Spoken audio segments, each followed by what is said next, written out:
para que nos explique esto, está en la línea telefónica y me da mucho gusto poder recibirlo. Es Federico González Luna, él es coordinador de asesores de la Cámara de la Industria de la Radio y la Televisión. Coordinador, enorme privilegio poder saludarlo esta noche. Muy buen inicio de semana, ¿cómo le va?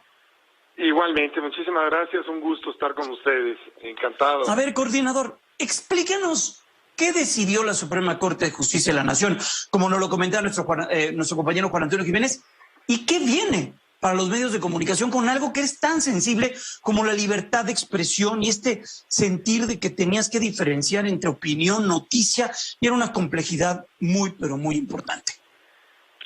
Exacto, mire, Jaime, yo tengo la certeza, digamos, de que lo que resolvió hoy el Pleno de la Corte fueron cuestiones de procedimiento.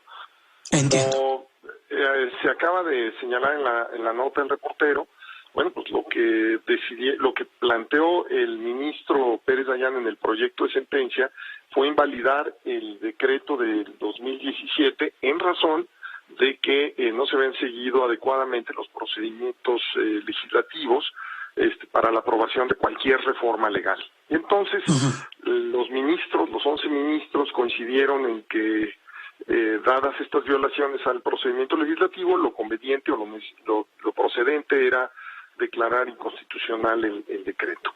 Ahora, esto en principio podría pensarse que regresa las cosas a que el decreto o la ley del 2014 como estaba o como fue publicada regresa a su vigencia. Sin embargo, esto no es necesariamente así. Digamos, vamos a ver exactamente cómo se da el engrose de la sentencia. ¿Qué significa esto? Cuando se discute el día de hoy en la sesión del Pleno por parte de los 11 ministros este tema, todos los ministros, los 11 por unanimidad, coincidieron en que se debería declarar inconstitucional el decreto del 2017 en razón de estas violaciones al procedimiento. Sin embargo, no fue claro cuáles son los efectos o cuáles van a ser los efectos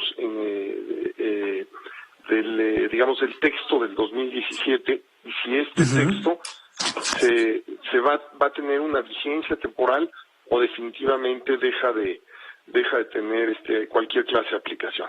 Ni tampoco es necesaria, no necesariamente la declaratoria inconstitucional de este decreto hace que surja o resurja a la vida jurídica la ley del 2014.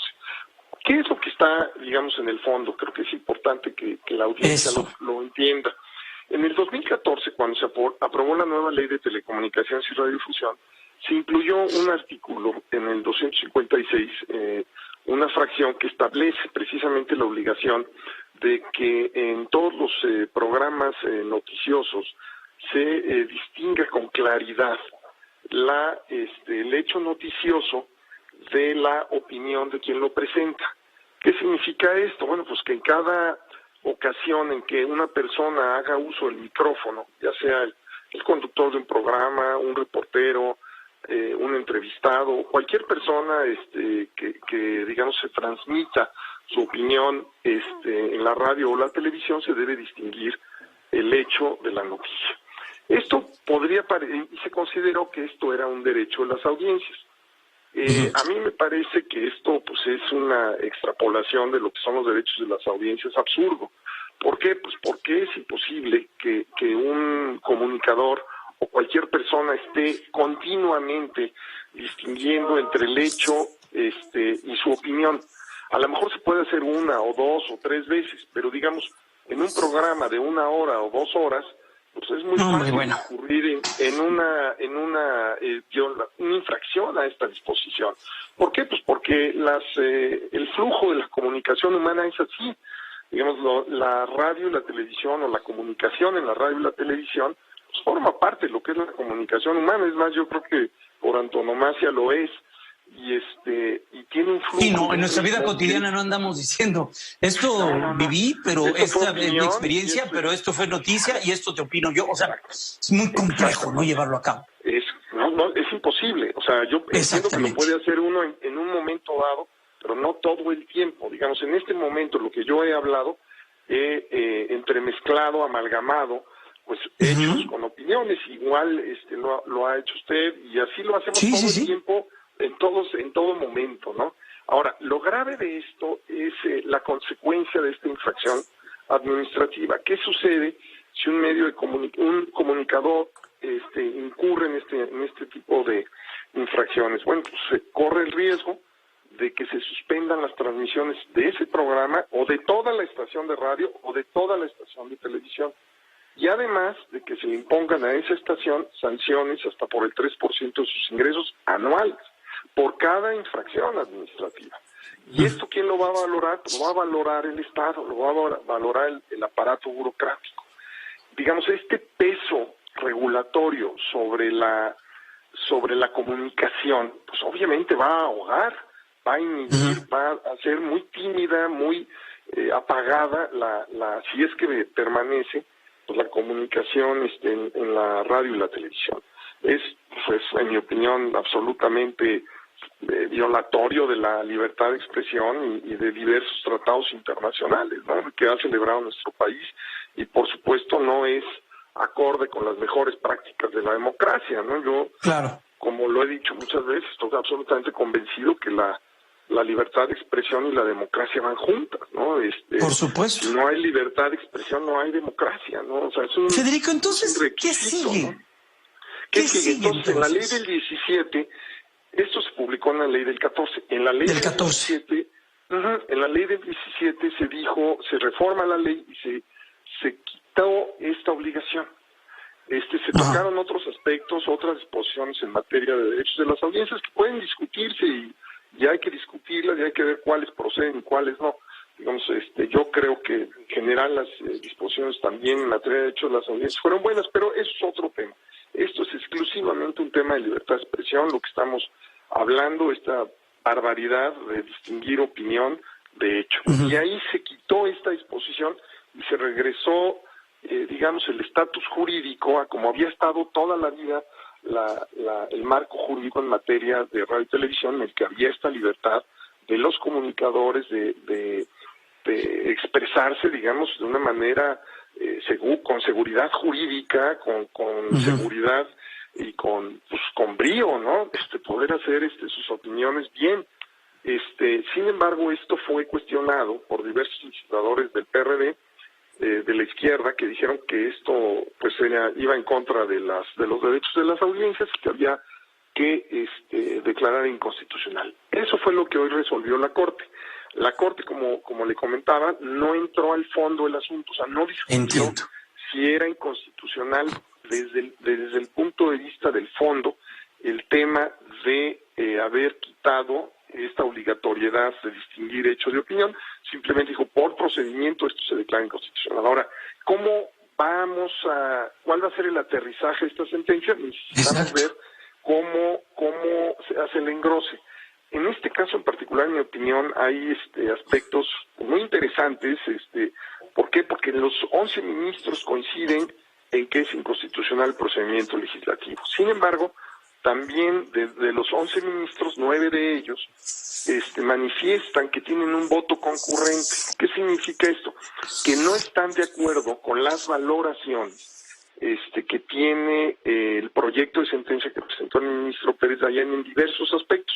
Unos están de acuerdo en unos aspectos, pero no en otros, y así, digamos, lo manifestaron todos los ministros. Solamente 2 ministros estuvieron de acuerdo con el proyecto, el ministro Pérez Dayán, que es el que lo presenta, y el ministro Javier Lainez. Todos los demás, los 9 restantes, dicen yo voy a elaborar un voto concurrente. Entonces vamos a ver en qué términos se hace el engrose de esta sentencia y cómo, digamos, cuál es con exactitud el marco legal al que va a estar sujeto este tema. A mí me parece que, por tanto, que hay que esperar un poco, ver cómo se definen estas cuestiones fundamentales para la libertad de expresión.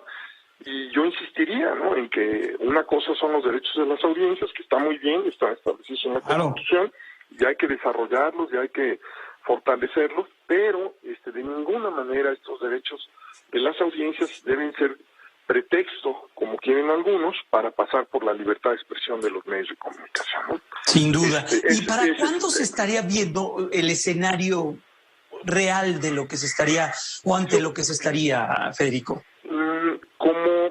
digamos, como los 9 ministros que van a emitir un voto concurrente necesitan elaborarlo, pues esto puede tomar algún tiempo, digamos, porque no es trivial lo que van a hacer ellos pues tienen que hacer un análisis pues profundo de esto, hacer valoraciones jurídicas y también ideológicas a este respecto. A mí me dio gusto que varios de los ministros, de los 9 que manifestaron voto concurrente, hicieron alguna referencia a la libertad de expresión.